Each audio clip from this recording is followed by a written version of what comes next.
Would it be a Couch Conversations with Kayley if Pippin wasn't in it? I don't think so. Are you living your best life right now? Are you so excited? Hey everyone, Kayley, your friendly neighborhood hairstylist here, and today marks my 10-year anniversary on YouTube. Holy guacamole. So I have no idea how to properly commemorate 10 years on YouTube, but I thought a fun way to do it might be to take all the bits of stories that I've told you guys about why I got into YouTube, what it's been like, and just put them all together. Because to be honest, I've seen YouTube go from like vlogs and just chill people doing what they wanted to do on camera to being a full-on business and industry. And I've been there through all of it, so I kind of want to tell my story. So to commemorate, we're gonna go back through memory lane. We're gonna shout out some of the favorite videos for those of you guys who have been watching me for a while. And for those of you guys who might be new and not even know who I am, let's talk about how YouTube has changed, good and bad and all the ways in between. Let's get into it.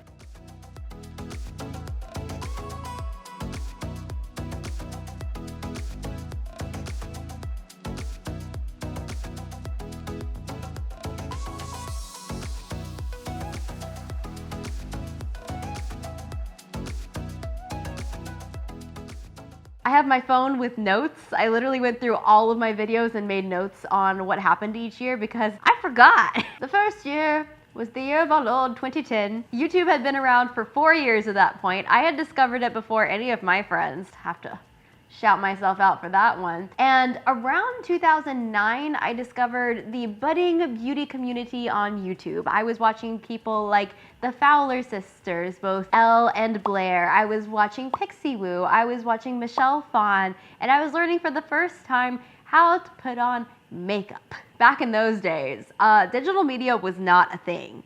There was no Twitter. There was no Instagram. Like, hold on for a second. Let that sink in. And brands didn't really think about YouTubers a lot. We didn't really exist. And we were all busy putting on our makeup in front of our webcams, putting bronzer everywhere the sun hit, curating our perfect MAC eyeshadow palette, and not filling in our eyebrows whatsoever. And for me, I was always a child of the internet. I was homeschooled. I don't know if I've ever said that on my channel before. And I was very, very sheltered. And so for me, the internet was a way to escape and kind of interact with the world beyond my bedroom. And I've always loved the funny, quirky, eclectic mix that the internet creates. I did little chat boards, I did little message boards. I looked back in the day, in like 2004, looked for makeup tutorials and couldn't find any. And so when I found them in 2009, I got obsessed. I started watching, I started trying things out. And much like often happens with TikTok, after you watch enough, you feel like you have to make one yourself. And Anna Laura, I can't stand that I know that. That's on how long it takes for Kayley to start making dance TikToks. Oh God. I do think it was kind of inevitable that I was going to eventually end up creating content on the internet in some way just because I loved it so much. But I think it's funny that now, even 10 years later, I'm still equal parts creator and fangirl just because I love internet culture so much. And when I find a YouTuber I like, I still fangirl. My first video ever was a recreation of a Britney Spears toxic makeup look for a contest. People used to do contests where you would try to create the best look and then the best look would win like some free makeup or something. It was kind of like giveaways, but there's actually like skill involved. Real big air quotes on my side of things. I don't have that video anymore. I wish I did. I just remember that there was red eyeshadow and a double winged eyeliner involved. And it didn't take very long though before I started making hair videos because I'd always really liked hair.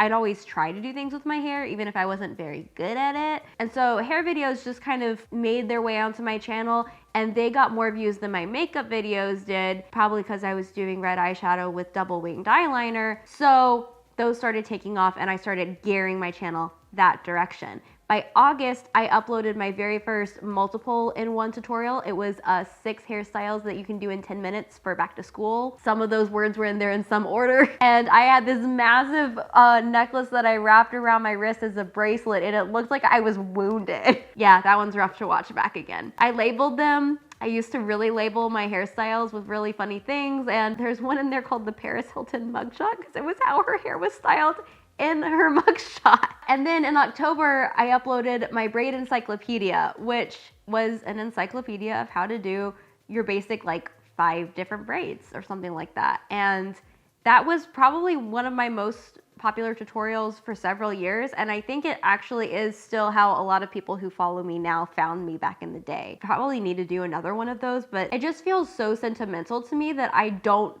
know that I could ever remake it, because it was just such like a moment for me and my whole YouTube sphere. Watching those videos back is so funny for me because I feel like I'm watching a different person. Like I had this little baby voice and I was talking so fast and I was so nervous. I feel like now I've gotten to where I can pretty much talk to the camera like a normal person. But back in the day, like, oh, I look back and I'm just like, she was so nervous and she was so scared, but she was so excited about it. She was gonna do it anyway. And it's just like, I just wanna go back and like hug little fetus Kayley, because she was so cute and she was trying so hard. Flash forward to 2011, we start my second year. I was at about 45,000 subscribers because Ingrid Nielsen had given me a shout out in one of her favorites, and my channel like got 20,000 subscribers within a week. I mean, it took me from, I had a few thousand to the 5 digits, and I had no idea what to do with that, but I was so excited, and I'm still to this day grateful to her for that. She's been encouraging to me throughout my career on YouTube, and I honestly don't know that that like second year of my channel would have gone the way it did without her.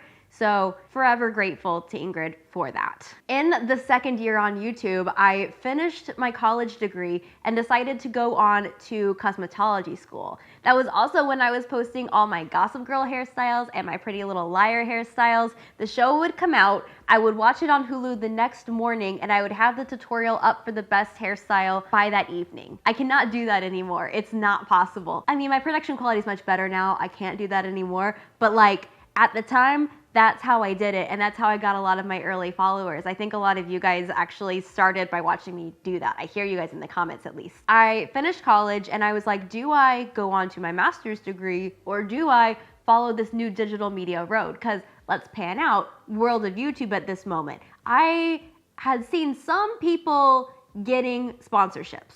I had not been offered any at that point, but some brands were realizing that if they got their products in the videos, that could do something for them. But the way that looked, it was the Wild West. I mean, now people have rate sheets. There's kind of like within the industry, people kind of know about what to charge for videos. Back in the day, you could get offers anywhere from we'll send you a free hairbrush for a video to we'll pay you. It was the Wild West. Anything and everything went. So I have this like budding YouTube career, and I'm like, okay, I just finished my 4-year college degree. Do I bet on YouTube or do I try to do my master's? I thought about it over the summer and I decided I'm gonna go to cosmetology school and I'm gonna bet on YouTube. Because at that point, after my little break, I had 100,000 subscribers, which back in the day was a big deal because like maybe 1 or 2 people had 1 million subscribers. And I was like, okay, if 100,000 people are subscribed to me and are listening to me tell them what to do with their hair, I should probably know what I'm talking about. So I had been working in a salad shop and then on a makeup counter the whole time that I was doing YouTube and school. How did I do that? I have no idea. And I saved up all of my YouTube money. And so I used my YouTube money to pay for cosmetology school. And then I did YouTube while I was going through cosmetology school to keep me afloat. So then over the next couple of years, I kind of kept doing a very similar thing. I eventually graduated from cosmetology school and started working in a salon while I was still on YouTube. Got married in that process. Stuff was moving and grooving. I was still a little afraid that YouTube was gonna MySpace out. That was a big fear back in the early days. We were all like, when is this platform gonna be done? Is internet video even a big enough deal to make it? So those of us that did have full-time jobs on YouTube were like really hedging our bets and really being careful. It's one of the reasons I still was working in the salon while I was working on YouTube. Admit that I was working 80 hours a week, but I wanted to make sure I had a backup option. During 2012 and 2013, I made a lot of videos. I had the Hunger Games were some of my favorite hairstyles that I did, and the 1940s and 50s pinup hairstyle and makeup look that I did. That's a good example of like how brand things have changed. Benefit reached out to me to make that video, and I made the video for them in return for a couple of makeup products. You don't do that anymore. Looking back, I love that video. Wouldn't change a thing. It's just funny to see how things have changed over the years. So moving on to 2014. At this point, I was pretty well established. I had been making videos for a while. I was feeling confidence in my bets on YouTube, and I knew that moving to LA could, and it eventually did, really help my career. So I decided I was gonna pick up from North Carolina and move to LA, even though I was gonna be the sole wage earner living in a city twice as expensive as the one I was leaving. I was like, you know what? I think this is a thing. I think I can do it. I think this is gonna be good for my career, and I super bet on it. Looking back at the videos that I made, I am so proud of what I did that year because I pushed my setup for the first time. I was doing better backdrops and wardrobe. I was really pushing my content. I was scared as all get out because that big move, it's terrifying. Again, still didn't know how well YouTube was gonna pan out. Still hoping every month that I'm getting enough views, that I'm gonna get a sponsor or anything like that. But I was pushing through it. I was working so hard, and I'm really proud of the content that I made. I'm also so glad that I went to cosmetology school because I was looking back, and the difference between my hairstyling ability from like year 1 and 2 to year 5, complete night and day. But I just got so much better with hair. I got more clean, I understood it better. It made all the difference. It's definitely something I'm very, very glad that I did. Even though it was brutal to do that at the same time as having a 60-hour-a-week job, it was worth it. And I guess that's the reason that I've never talked about my cosmetology school experience, was because it was so hard for me, because I was also planning a wedding during that time. It was just a lot, but would not change it for anything. Even with all the good stuff going on, I think a career on digital media actually started to really affect me and be really difficult. I felt like I saw all these other people doing so well and exceeding so much, just doing it on their own, and I didn't understand why I couldn't do that as well, because I was doing everything on my own. I was filming, I was coming up with the ideas, I was producing all that kind of stuff on my own, and it was so much work. I didn't understand at the time that that's many, many people's worth of work if you want to get it all done at the rate I was trying to do. But because I wasn't doing it, I just assumed I wasn't good enough. And so I was dealing with that. I just really think that YouTube, it shows you your biggest strengths. It's, showed me that I'm a hard worker, that I'm compassionate, that I'm a teacher, like all that kind of stuff. But it's also showed me my greatest weaknesses, and it's kind of forced me to deal with them. One of the biggest ones I dealt with at this time in my life was that growing up, and then especially during this time in my life, I was just really ashamed of me, of actually like who I was. I felt like I wasn't pretty enough or stylish enough or funny enough or original enough or any of the things enough to be in the space that I was. I didn't think I deserved my spots. And so I felt like I was this imposter, and I was like fighting through that. And at the same time, I was terrified that I wasn't gonna be able to keep my family afloat. I was in this new city. I was doing it all alone. And all of that ended up accumulating in the worst anxiety of my life, which, cut to 2015, it was full blown. And it was brutal. I got to the point where I would be like sectioning my hair, styling my hair, and I could just see the negative comments that people were going to leave. And I had this big fear that I was just like a couple videos away from being irrelevant and fully losing my channel. Like, cancel culture wasn't a thing yet, but I was afraid of being canceled. And it got to the point where going into my studio to turn on my lights or putting on my makeup to film would give me a full-blown panic attack, and I couldn't go on. Or sometimes waking up knowing that I'm going to film today was more than I could handle, and I couldn't get out of bed. And it shut me down for months. And it was one of the hardest times I've ever gone through. And I'm so grateful for how resilient I am and how hard I worked to come back from that. I started seeing a therapist. I think everybody should be in therapy. Honestly, you don't have to struggle with mental illness to benefit from therapy. You can be the most well-adjusted person and benefit from therapy. But for me, I had undiagnosed depression and anxiety that I'd had since I was 12. So it did a number for me. And even though that year, hands down, one of the hardest years of my life, I'm still really proud of how I finished that year out. I made some videos that I'm really proud of. I made a new heatless curling method from scratch. I created my 5-minute ponytail tutorial, which is my most successful video of all time with 20 million views. Holy cows. And I opened up to you guys about my depression and my anxiety, and I got so much reassurance, and that changed my interaction with YouTube as well. It made me realize that it can be a place that is scary and reaffirms all your biggest fears, but it can also reaffirm how human and connected we all are and how much we experience together.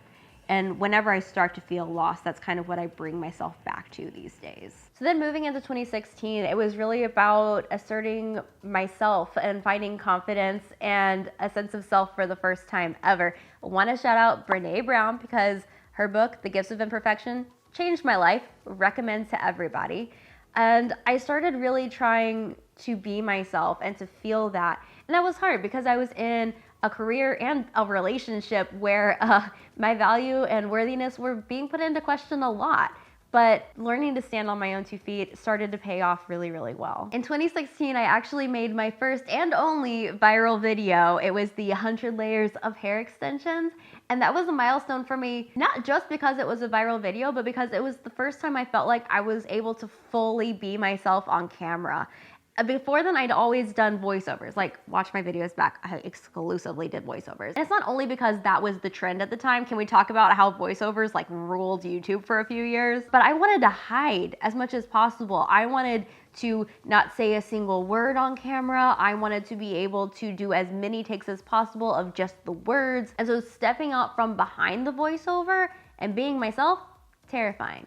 But that video was really great for me because I felt seen and I felt accepted for me being completely goofy and off the wall for the first time ever, and I loved it. And then 2017, another big year. I had worked most of the 3 years up to that point to get my YouTube earnings to a place where I could bring on production. So I'd had an editor for like probably a year before that, and I would just send him my stuff, he would edit it, send it back to me. That way I was able to make videos more consistently. But I wanted somebody that was gonna film my videos, that was gonna edit them, that was gonna help style them and make them gorgeous. Spent a bunch of money to do this. And then towards the latter half of 2017, the YouTube algorithm changed and my video views plummeted. Honestly, it was everything my panic attack self had ever feared. Out of nowhere, my videos stopped doing well. I couldn't understand why, because when the algorithm changes, nobody tells you. I just thought, oh my God, it's happened. My videos are over. Ugh, that was rough. And I've got to say, a lot of YouTubers experienced that. There were a lot of us that were like, what is happening? And if you remember, there was massive creator burnout that happened. I think it was a direct correlation with that because we were all doing what we knew to do. We were all doing what knew worked. And then all of a sudden, we didn't know what we were doing anymore. We were working super hard. There was no return on it. And that was so scary. That was a very expensive, hard learning time on my part. But what I did learn was that to continue on this platform, I couldn't hide behind voiceovers or production. It had to be my voice and my ideas that carried me forward. And that birthed a whole new kind of content on my channel. I started doing some really cool new stuff that I hadn't done before, like stuff with Wish, trying out different stuff for a week. It was cool and new and different, and it was pushing me out of my comfort zone, and I honestly really loved it.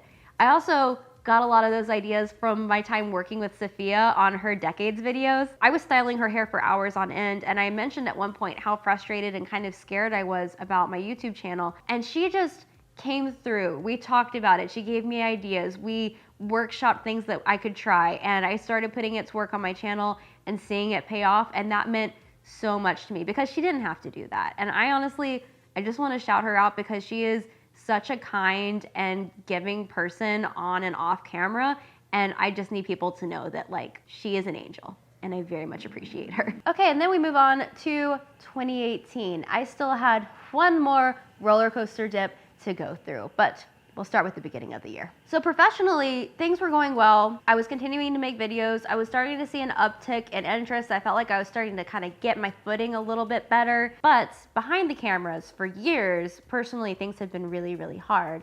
I had been going on this journey of finding my confidence, finding my sense of self, learning to assert myself.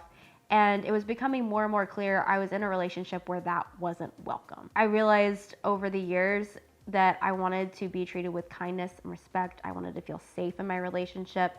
And it hit me really hard in the beginning of 2018 that I was not gonna get that from this relationship. I'd been trying for years for it. It had been made very clear I wasn't gonna get it.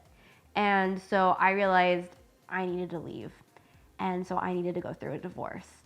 And I had spent my entire upbringing being very sure I was never going to get divorced. So that pretty much took over at least half of 2018, going through that process and moving back to North Carolina. The fun thing was that in the years that I lived in LA, YouTube, digital media grew to the point that you didn't have to be in a big city to make it anymore. You could be wherever you wanted to be. And I was like, you know what? I will take that 50% pay raise by moving back to North Carolina. Thank you very much. Because it is a lot less expensive to live here. And I wanted to be around my family. I wanted to feel great and safe and like have things be chill for a minute. And I also knew that my sister Anna Laura would kill it working with me. And I was very excited about the prospect of being able to bring her on. So I ended up 2018. It was a rough year.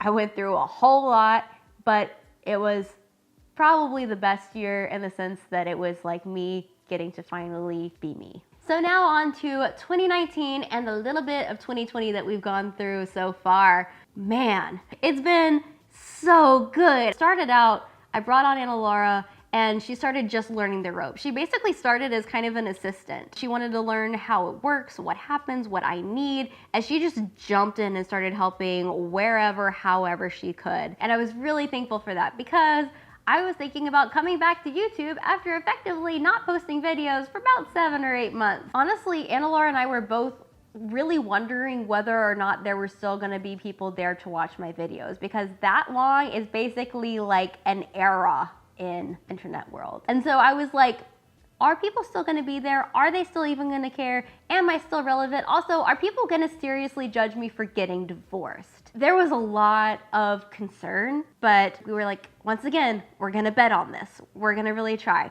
We got videos ready, pre-filmed.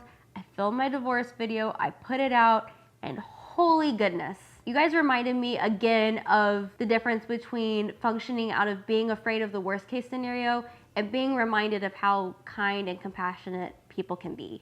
Because you know, you think about the internet, you think about like toxicity, cancel culture, blah, blah, blah. But you can also remember that there are a lot of really kind, just humans out there that watch my videos that care and are going to be loving and supportive. I'm genuinely grateful for that. I'm genuinely grateful for you guys and for your response to that video. It helped me more than you know. And so coming forward from that, it really did help Anna Laura and I with our momentum and keeping up and posting consistently. Anna Laura really learned the ropes and learned how to organize our videos and how to plan them so that we would be able to post weekly. I'm very grateful for that. And obviously she stepped up a ton behind the scenes to help with producing and managing. I've never had that before. And she also started getting on the videos after I cut my hair. First of all, also, we need to talk about, I cut my hair. If we're talking about big things that happened in the year, that's a pretty major thing. But the best thing about that, first of all, it was something I wanted to do forever, but I was like, you know what? No, I have to live for my YouTube channel. My YouTube channel dictates my life. I need long hair for my YouTube channel. I have long hair. And I was like, no, I want short hair. I want to cut it. So I did. And then I was able to bring Anna Laura on, and all of a sudden my videos had more dimension because we had short hair and long hair. And it wasn't just me talking, I had somebody that I could riff with, and it was so much more fun. I can't tell you guys the giant difference that having Anna Laura work on this. I mean, there's a level to which having anybody would help, but having Anna Laura specifically super helped, and it means the world to me. I mean, before in my life, I would honestly wake up and start working on YouTube and work until I went to sleep. I didn't have boundaries, I didn't have a personal life, I didn't have a weekend. I had somebody that was claiming to help me, but you know, in retrospect, when I look back, it was all me. And especially now that I have somebody that is helping me, it was all me. So 2019, the first part of 2020, it's been a big bit about trying new things, about being even more willing to be myself on camera. I love that you guys are commenting that I seem so much more confident and happy now. Thanks, I am. I get to have a life now because I only work actually like 40 hours a week.